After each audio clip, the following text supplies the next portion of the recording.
ওমানের পরিবহন খাতে বকেয়া জরিমানা মওকুফে বড় সুখবর দিয়েছে ওমানের পরিবহন যোগাযোগ ও তথ্য প্রযুক্তি মন্ত্রণালয় এমটিসিআইটি।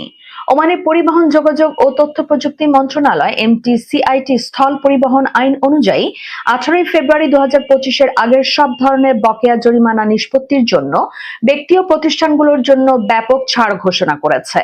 ওমানে বাংলাদেশি মালিকানাধীন গালফ এক্সচেঞ্জ দিচ্ছে সেরা রেট। দেশে প্রিয়জনের কাছে টাকা পাঠাতে আজই যোগাযোগ করুন আপনার নিকটস্থ গালফ এক্সচেঞ্জে। গালফ এক্সচেঞ্জ, বাংলাদেশিদের প্রিয় এক্সচেঞ্জ। মন্ত্রণালয় বলেছে, পরিবহন খাতে আর্থিক চাপ হ্রাস এবং চালক ও ব্যবসায়ীদের নিয়মিতকরণে উৎসাহ দিতে এই সিদ্ধান্ত নেওয়া হয়েছে।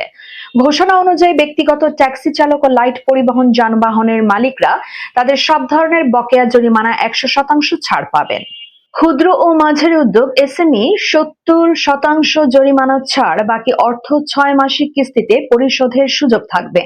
বড় কোম্পানিগুলো 50% জরিমানা মওকুফ এবং বাকি অংশ একইভাবে 6 কিস্তিতে পরিশোধ করতে পারবে।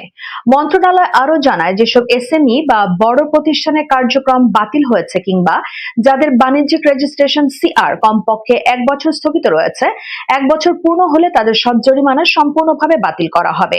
সরকারের এই নতুন উদ্যোগ পরিবহন খাতের ব্যক্তি, প্রতিষ্ঠান এবং কোম্পানিগুলোকে আর্থিকভাবে স্বস্তি দেবে বলে আশা করা হচ্ছে।